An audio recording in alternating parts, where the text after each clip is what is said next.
This campaign structure has helped us scale a lot of e-commerce brands in the last 90 days. The campaign structure I'm talking about is dynamic product ads. Essentially what it is it allows you to advertise your whole product that you have synced over from Shopify directly onto Meta. Now, where dynamic product ads work really well is if you have a brand that has a high SKU count. So this is like jewelry, apparel, anything like that where you've got multiple products and multiple collections. This is the perfect time to use dynamic product ads. So this campaign structure can actually be used both on prospecting as well as retargeting. Where we find it most helpful is actually using it on prospecting, where we're able to actually find new products based on how Meta actually allocates budget towards these catalogs. So essentially how we want to set this up is we'll go into create, go into sales, and then step into the options to choose between Advantage Plus or catalog sales. For the sake of this video, we'll go through Advantage Plus shopping, and now we'll come up with the option to actually choose the commerce account. So in this scenario, we'll make sure to choose the commerce account that we're wanting to promote the products for.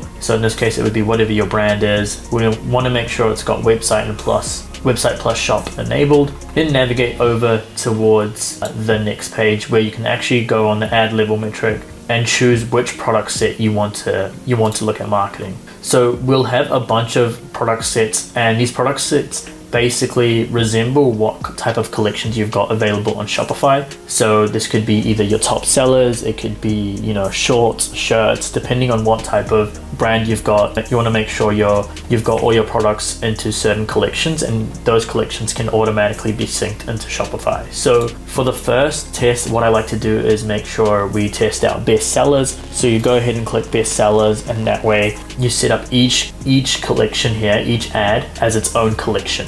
So once you've actually chosen the collection, you can add the product name as the headline and then a simple primary text, and you want to make sure the right shop is chosen, and then you can add, I usually like to add either the home page or the best sellers collection page, whatever works best in the website URL, and then you can go ahead and add in your URL parameters. So once you've actually done the first one, you simply duplicate it, and then you start choosing other collections that you want to test. Maybe it can be shorts, maybe it can be a spring collection, maybe it can be tops or hoodies, whatever it is. I would certainly make sure to add at least 4 collections you've got available here. So that way it allows Meta to see where they want to allocate spend for each of those collections. These collections live and running, you want to let it run for at least a couple of weeks depending on your budget. But what this will essentially do is allow you to gather some data around where Meta is actually allocating spend. It won't really tell you where the purchases are coming from based on what product's being pushed, but essentially what you can do to figure out where the spend is going is you can go into breakdown and you can choose product ID, and then from there what we want to do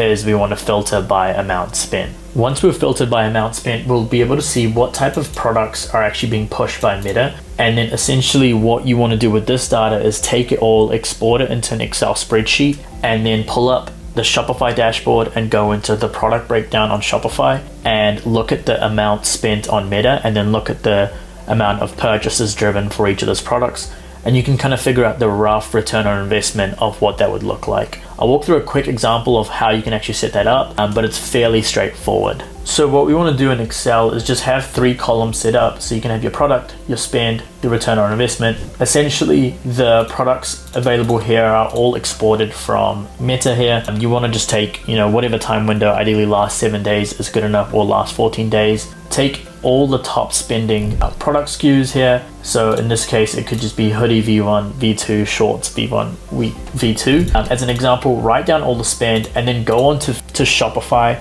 and I would make sure to write down all the revenue that's allocated towards these products. And then from there, it's essentially figuring out, okay, for the revenue, how much spend did I have to spend in order to get that certain revenue? And that's what your return on investment will be. And then I would break this down on a 7-day window and then a 14-day window. And what this allows us to do is figure out, are there any new products that Facebook is actually allocating spend towards that has a high return on investment? And can we actually look at those products and market those on an individual basis? Maybe we can make certain types of ad creative behind it. Maybe we can combine it with a certain collection. Maybe we can put it as part of a new offer or a new bundle. It allows us to think slightly outside of the box versus what our current ads are driving towards. For example, if we're just only focusing on shorts, maybe as we approach the spring, we haven't changed, what our ad direction might be, but this particular DPA is saying, hey, you guys should focus on these products. And so that allows us kind of rethink our strategy and make sure we're allocating budget towards the right places. So that's all for this video. Hope it was helpful to understand how to use DPA campaigns and how we actually leverage it to find new products and new offers for a lot of our clients. For the next video, I'm going to actually break down how we use cost cap campaigns and what our strategy is when it comes to finding the ideal CPA target for your campaign. Again, thank you so much for watching. If this was helpful, please share it with a friend, a fellow marketer, or even family. Until then, I'll catch you guys next time. Cheers.